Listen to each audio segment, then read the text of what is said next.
ASEAN Dailies. First and foremost news from Southeast Asia.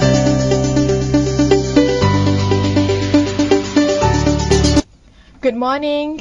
Good morning. Hi, this is a lovely Monday and we have a lot of updates with you, especially breaking news. A lot of things are happening right now. That's correct. And then we are here to update you and also bring more news from Southeast Asia. Before that, let me introduce, this is Arlene from Durian ASEAN. And this is Grace. And of course, the first breaking news today is something that is has cast a very sorrow mood towards the people of Singapore, because Singapore's founding father Lee Kuan Yew had just passed away at the age of 91 this morning at around 3:18 a.m. It was reported a few weeks ago that he was diagnosed with the sickness, but then it looked like he had weakened further. So then he passed away yesterday. And then there will be other national mourning from March 23rd to 29th, which is Monday to Sunday. Mm-hmm. And a state funeral service also will be held at around 2 p.m. on Sunday. The Prime Minister Lee Hsien Loong will be addressing the nation of Singapore live at around 8 a.m. today. This is according to the Prime Minister Office of Singapore. So we've been updating for quite some time on the health condition of the late Lee Kuan Yew, and finally his demise is really something that although it was expected, but it was something that is still very much a sorrowful event. It is, and in fact from not only the older generations but also very young generations, the children even came to pay their vows and also to mourn together with their families who remembered his history and also what he has done for the nation. I personally do not really remember Lee Kuan Yew, partly because I was very young, but I always read stuff about him, and he seemed to be a very charismatic leader in the past. Of course, he has his fair share of haters and also people who adore him, but overall I think Singapore wouldn't have been the Singapore today without him, I think. And then at the same time, his name will be carried on from generations to generation. And in fact, Mr. Lee's body will lie in the State of Parliament House from Wednesday to Saturday for the public to pay their respects. And the service will be held at 2 p.m. on Sunday at the University Cultural Center, National University of Singapore. And for those that want to express their condolences and share their memories of the late Mr. Lee Kuan Yew, they can actually go to the official website. It is www.rememberingleekuanyew.sg. So hopefully a Singapore without Lee Kuan Yew, maybe Singaporeans will have to fight for their own fate right now. Yes. They cannot depend on Lee Kuan Yew anymore. But it will be a very interesting future, especially with the upcoming general election in another, I think, 1 year. And of course, in a way, Singapore without Lee Kuan Yew will be a Singapore that they need to figure out for themselves. Do they want a two-party system? Do they want to maintain the status quo, meaning a stronger PAP? And do they want more foreigners like what we are seeing in Singapore right now? Or do they want a more stronger nationalism or patriotism towards Singapore? Yeah, you're right there. And he is the co-founder of the People's Action Party that you mentioned, PAP, which has ruled Singapore since 1959 and also led the newly born country when it was separated from Malaysia when it was 1965. And apart from Singapore, there's also another update. Something is happening right now in Johor, and it's a great thing actually. It's about the coronation of the Sultan of Johor, and apparently he feels a bit jitters ahead of his coronation. I was listening to the news today, and a few roads were blocked to make way for the coronation. Seems like a big thing. So maybe that's the reason why he's very nervous. And he is. He seems that he's very, very nervous, and there were so many things running in his mind. And then, according to him, he said, "I'm a perfectionist. I want everything to be perfect and precise." And he thinks that is why what's going on in his mind. And my worries are if I had missed out anything. Mm-hmm. So, just to let you know, the Sultan of Johor, the current Sultan of Johor, Sultan Ibrahim Sultan Iskandar, he will be crowned with the Mahkota Kerajaan and Diadem, respectively. Sultan Ibrahim and his wife, Raja Zarif Sofia, will take a tour around the state's capital city on a motorcade with his children and the consort of the Tunku Mahkota Johor in attendance as well. So we hope that he can carry out the task and also to carry out the Johor's culture and tradition as well. I have to admit to you, I never seen before a king and his queen sitting on the motorcade and then parading throughout the town. I never seen it before. To me, it will be very interesting because it could be a very interesting sight. Because whenever we talk about kings and queens, they live a very secluded life. So it's very rare to see them going out, meeting the people. So it's kind of a great thing to have for him to do those kind of stuff. And perhaps he felt that it's the time for him to actually step up to the public and then say, "Hi guys, I am the person who's the Sultan of Johor, and then let's create this state for a better place." Just to add on about the Sultan of Johor, he has been a big supporter and pusher for the Iskandar development. So as we all know, Johor is now so different from the Johor that we know from the past. Now they have Legoland, they have a lot of development, a lot of investors coming in, a lot of buyers as well in terms of properties. So I'll be looking forward to see maybe Johor will be rivaling Kuala Lumpur and Penang. Penang, yes.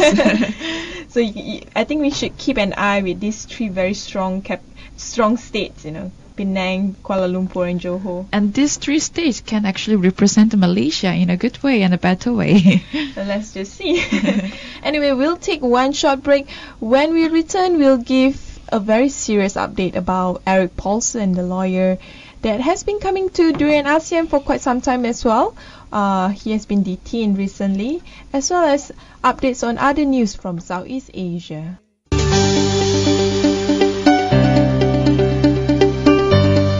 ASEAN Dailies. First and foremost news from Southeast Asia.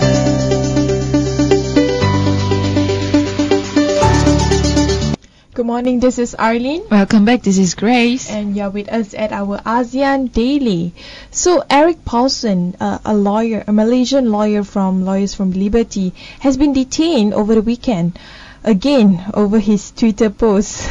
I think his Twitter is such a I think his Twitter is like a place where everyone wants to find fault of everything. And it looks like, I'm not trying to be sarcastic here, but then his Twitter's marketing scheme seems very, very successful so far. That means a lot of people have been... It's also sort of like updating system, you see, from one person or the community or group of people. But also Eric Paulson has been quite controversial in terms of the stuff that he tweets, especially in relation to religion. The last time he tweeted was about Friday prayer, and this time it's about hudud.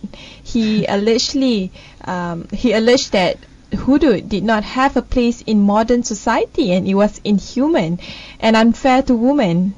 Yeah, and then he was just merely expressing his personal opinions, of course, in his own personal Twitter. And again, well, it's no surprise, but he's again detained on Sunday evening. And then he was arrested at the Dataran Underground at around 4:50 after attending an art event. So he was merely just having his own fine Sunday. Then because of his Twitter again, then he was detained. In fact, do you know that IGP? He actually he actually made a very funny remark. Who is Eric Paulson to question hudud? Because IGP earlier on, the police Tan Sri Khalid Abu Bakar, he actually had earlier on said that nobody can comment about hudud, nobody at all, unless you're an expert in hudud. And that's it's a very ambiguous statement, because who can be an expert in hudud in a way? But then to Malaysians, is hudud really important for the country, especially the Kelantan? And then how many people do follow hudud? And then how is the implementation of hudud in Kelantan especially? And a lot of people who are not in Kelantan, they find it be quite ridiculous. But at the same time, there are also supporters towards this hudud, and also as well, from the government and as well as from the public. It's funny because we can comment on virtually anything and everything, but we can't comment on hudud.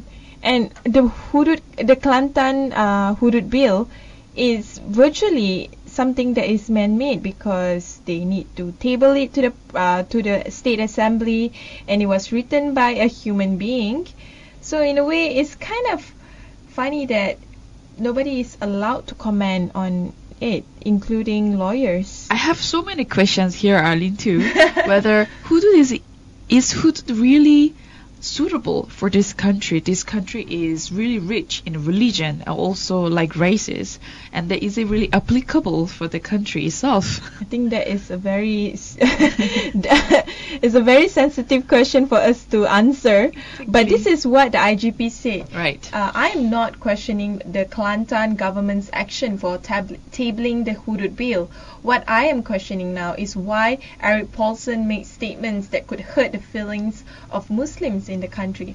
So the way he's seeing this problem is not based on the law or the constitution. It's based on why you're saying things that would be hurtful to others. Like, everyone is so sensitive.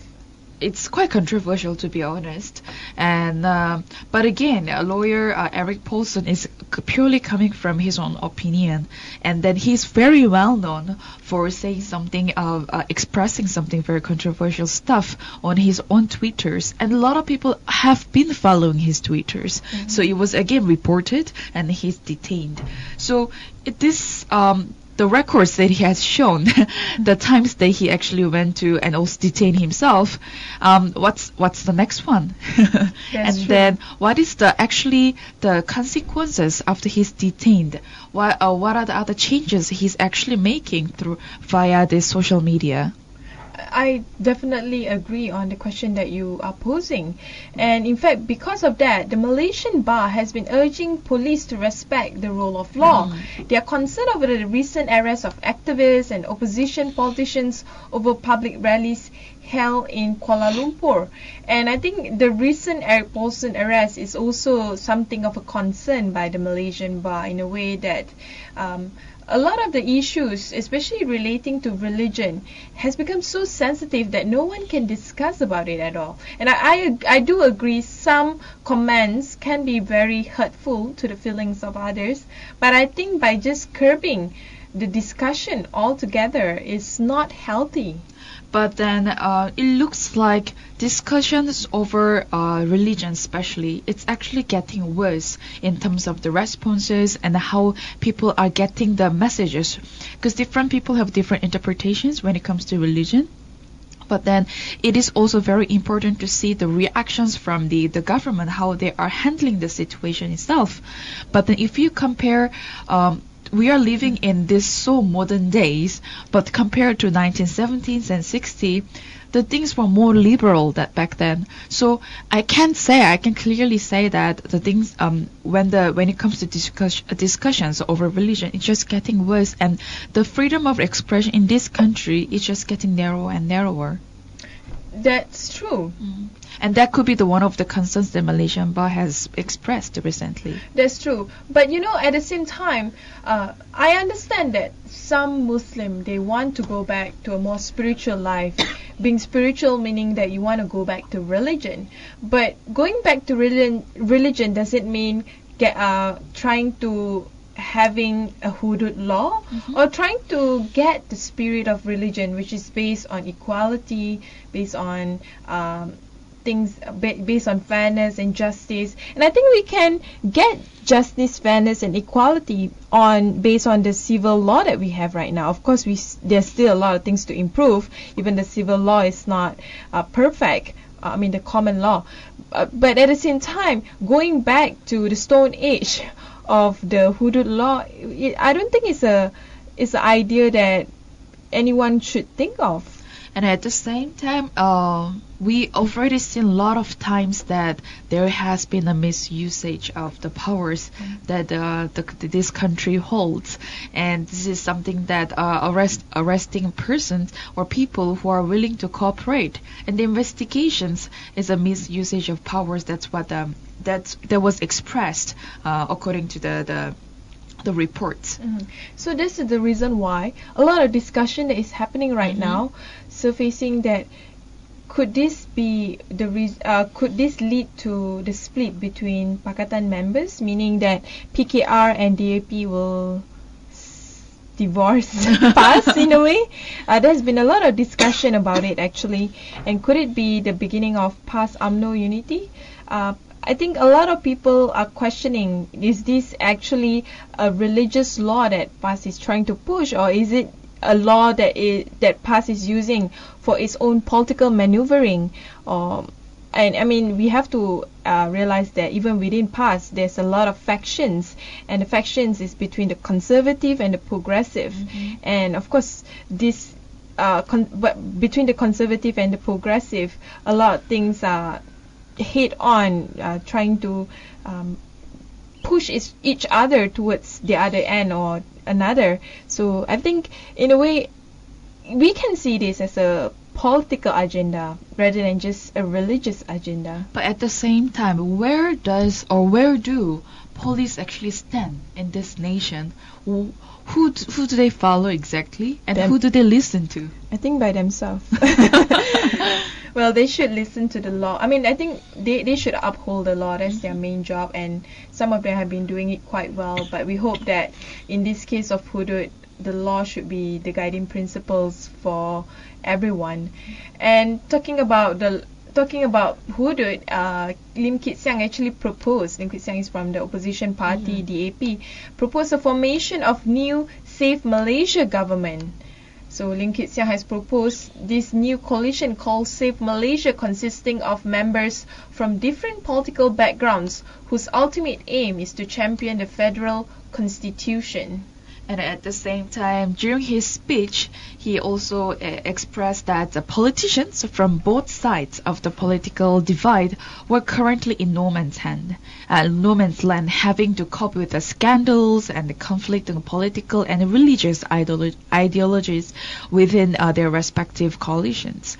So he also expressed that within UMNO itself, there was no clear stand on hudud, with the different members having different opinions on this matter. And the clearest stand right now is, of course, PKR and DAP, as well as the other members of Barisan Nasional, including all of the political parties in Sabah and Sarawak. In fact, Chief Minister of Sarawak has putting a strong stance against hudud. Say there's no way hudud should be implemented in Sarawak, because Sarawak is a very multicultural society, even more diverse than the Peninsula Malaysia. But here's surprisingly our Prime Minister. How many news has been released regarding his expressions, his reactions regarding this hudud matter? I think he has been quiet since forever. Yeah. So I have no comment about him, except that I hope he could comment something about this. Whether he agree or he doesn't agree or he doesn't know anything, say something. I think we need to sing that song to him. Say something. I'm giving up on you. Oh, that's too sad. Okay, let's move on, Arlene. So moving on to Jokowi. Right. So Joko Widodo has his first state visit to Japan. And then the relationship between Indonesia and Japan, it was pretty not up to the like highlighting status, but however he left Indonesia to kick off his 7-day trip to Japan and also China in an effort to boost Indonesia economic cooperation with the two Asian I'm so used to pronounce ASEAN, sorry, Asian economic giants. It's interesting to see if you go to Japan, right? Actually, Japanese culture has a very strong foothold in Japan. I still remember they a lot of their pop culture. They actually follow Japanese trends, and of course now it's Korean. Yeah. So it's kind of funny that only now Indonesia want to renew that kind of the relationship with Japan. I think they should have done it years ago. Japan has always been a strong investor in Southeast Asia. So if for Jokowi, I think this is a natural way for him to invest and also to create partnership with Japan, since Japan would definitely help boosting Indonesia's economy and achieving his target of 7%. Right, and also at the same time, it is good a step to take forward to improve the partnership of between Japan, China, and Indonesia, as this will be very, very important in terms of trade and economic ties that he wants to have his focus on. But other than that, having these meetings with Japanese Prime Minister Shinzo Abe and also Chinese President Xi Jinping, Jokowi is expected to attend the business forum in Japan and China as well. And of course, this is the goal of Indonesia to reap the 7% GDP economic growth, is to reap maximum benefit of the Indonesia-Japan Economic Partnership Agreement. It was implemented in 2008. And of course, another thing that I hope will advance more for the two countries is cooperation in military training and technology. Who knows, Japan has very good technology advancement in military, even though they don't have a military unit. They don't have, but then Japan is very well known for being very well prepared for certain stuff. And against Korea or China? Against Korea, we'll say, because it's very close by. And these countries have this sort of an agreement on exchanging of military students as well. So from Japan and Indonesia, we move on to Vietnam. So doubts linger as Vietnam reports causes 226 deaths in custody. And then the lawmakers are not convinced that the majority deaths in custody have been caused by suicide and natural causes. It's funny because even in Malaysia, death in custody has been such a huge deal. I mean, one of our interview with Eric Paulson are the highlights of death in custody, and I'm glad that Vietnam is also taking over the issue. Nguyen Man Chung, another member of the Judiciary Committee, said that there's an excessive use of detention, wrongful conviction is likely to happen. And at the same time, many officers tend to try to press charges against the suspects they already have in custody, and also that there is a high-profile cases of wrong conviction exposed in that country, in Vietnam, recently, and also have many things in common, such as convicts admitting to the crime at the beginning of an investigation, but later retracted the conviction, and finally being exonerated. So what we are seeing right now is, of course, the kind of human rights violation. In fact, many suspects accuse investigators of torturing them to extract confession. I think in Malaysia would be similar as well, as what being said by lawyers of Liberty. But when the investigation denies the claim, judges would take no action. So a lot of death, a lot of forced confession, this is not the way forward. I think they are just doing this because they have the power to do so, but the law shouldn't allow suspect or even those who were the perpetrator to be abused inside the custody. And in fact, 7 in every 10 suspects will become detainees, and also sometimes the rate could be even 9. And in fact, 200,000 more than those people were detained pending for criminal investigation between 2012 and 2014. I think a lot of things need to be done in terms of human rights, especially we want to have ASEAN economic community. Human rights abuse is a huge problem in Southeast Asia. And talking about human rights, apparently IS recruitment is sparking in Hong Kong, and in fact Hong Kong is calling for an anti-terror law. This is something new. I wouldn't have imagined Hong Kong would be a destination for ISIS recruitment. And then this is very scary, at the same time quite worrisome to the nation and as well as the ASEAN to ASEAN level, because recently the attack in the Tunisia, the museum, and then it is quite spreading quite violently and aggressively at the same time. Now out of all those places, like just how that Tunisia was never expected to be attacked, now it's a Hong Kong, that it is very unexpected out of all these countries around ASEAN, and now this terrorist group, Islamic State, it's targeting this country to recruit. I think it is definitely targeting Asia as a whole. Hong Kong be part of it. What we are worrying right now is also Southeast Asia.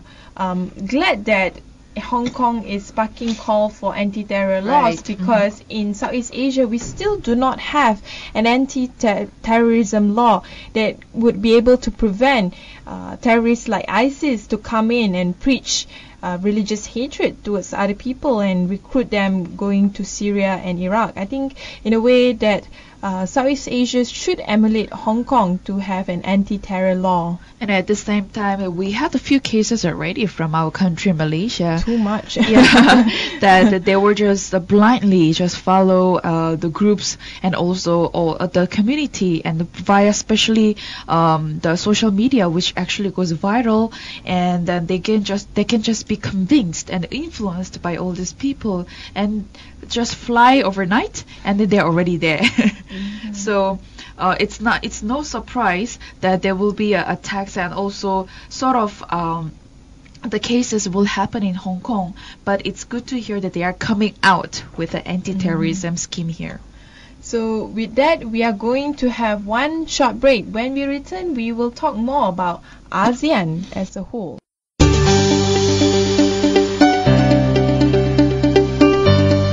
ASEAN Dailies. First and foremost news from Southeast Asia.